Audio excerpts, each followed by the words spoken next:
So hi, this is the Modern Savvy CPA, continuing to teach our kids smart money habits. So what I'm going to be focusing on today is high schoolers and smart money habits. We focused on teenagers in our last videos, and now we're going to be focusing on high schoolers, which are technically still teenagers, but when you're in high school, you need to start thinking about colleges and college debt and marketable degrees and what you really want to be. It's real now, and you're going to have, this is the next step into adulthood, and you're going to be dealing with a lot of adult things like debt. So the first thing I want to focus on is student loans. Many consider student loans good debt because you're working towards a degree and it opens doors for you. However, it's important for you to understand that the cost of your degree against your future earning potential comes with particular degrees, comes with all degrees. You need to understand the cost of your education. You need to weigh the cost of your education with your future earning potential. You need to understand also, if you are not sure about what your future earning potential is, this is something that needs to be researched between you and your parents so you understand what it is that your school is going to cost you, what degree you're thinking about doing, and what are the ranges for salaries with those degrees. How long are you going to have to go to school for? What are going to be the cost for your bachelor's, your associate, whether it is technical school, whether you're learning a trade. You need to understand these things. You need to weigh these things before you get to that point. Cannot stress that. Before you get to the school that you want to do, you need to weigh the cost of your schooling with your potential earnings, your particular earnings in your field. This is why we have so much issues today with student loan debt. This is why it is a big problem. I'm sure you've heard in the news about student loan debt that people have. Well, you would be surprised that research say 80% of the student loan debt that we were dealing with when we were talking about forgiveness is from debt that people have never finished their degree, their schooling, or have a potential career from. So this is why this is a subject that is really close to my heart, and it is sometimes the beginning of bad debt for people. So yes, you're investing in your degree, but just like how you would invest in the stock market, you don't want to pick a stock that is not going to be making money or don't have future potential earnings. So it is the same with student loan debt. It can be good debt if it works out with it. So you need to make sure that, number one, you and your parents are sitting down looking at the area that you are interested in. There is a vast variety of things that you can do when you're interested in a certain area. And it's changing all the time.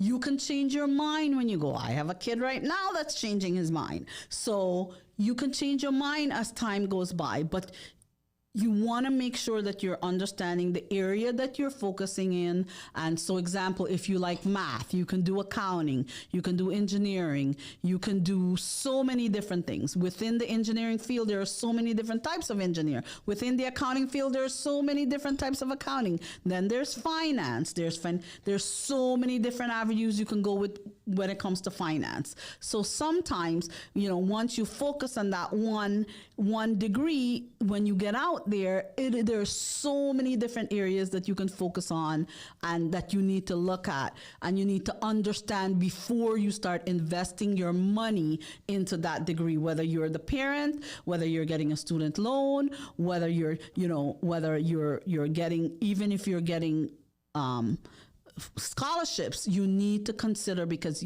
there's always a part that you have to invest, not only of your time and your studies, but your income. So that is, I'm going to repeat that again.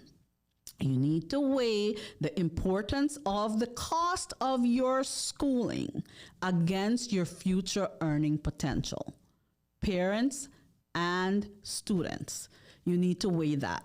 Kids also need to understand the difference. There's also mortgages and good debts and things like that. So this is the time when the kids are in school and they're learning about colleges. They want to know, why are they investing in college? Why are they doing this? They might want to be able to get a house. So they need to be able to understand what it is that purchasing a home. They want to understand. They don't want to be house poor by purchasing a home that's too much, because then that's going to be considered bad debt. Too much of anything is no good for you. So you want to make sure that, yes, mortgage debt can be good debt, but if you're house poor, it's bad debt.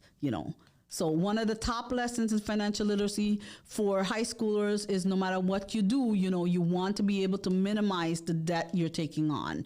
So you just don't want to go to the happiest school or the dream school that you want to go to, and you're not thinking about how much it's going to cost. This is where you decide. Yes, schooling, where you go is important. What school you go is important. But what's more important is the cost of it. When I went to college, my high school was very focused on where they sent their graduates to. No one ever sat down with me or my parents and said to us, or any of my friends, and said to us, this, if you're going to be doing this degree, this is the future earning potential. If you go to this college, this is what it's going to cost you. If you go to this college, this is what's going to cost you. I went to the City University of New York, Lehman College. My degree, when I finished, I came out with maybe $6,000 in loans, because I had little scholarships, little this, little that, or whatever. I have friends that went to Ivy League schools. I came out with a bachelor's degree in accounting plus some graduate classes. I have friends that went to Ivy League school. They came out with degrees in sociology, psychology, different things, and $70,000 in loans. They did not understand the value of their degree, what they might have to do, because with a degree in psychology, you need to do a master's to actually start making any much money. Sociology, the same thing. English, the same thing. History, the same thing. Accounting was one of those professions that you did not have to have a master's to be able to making back your money. Engineering is another profession like that. I mean, they're depending on your profession, that or the profession that you're seeking, that's how you're going to learn your future earning potential. You might have to go to school for 8 years, 10 years, 4 years, 2 years. All need to be involved in the cost of what your degree is in. So you want to make sure that you're doing that. When you start thinking of debt, believe it or not, with your student loan, you are starting to build your credit. If your parents were not putting you on their credit account to start building your credit already. So you want to make sure that you understand credit and how important good credit is.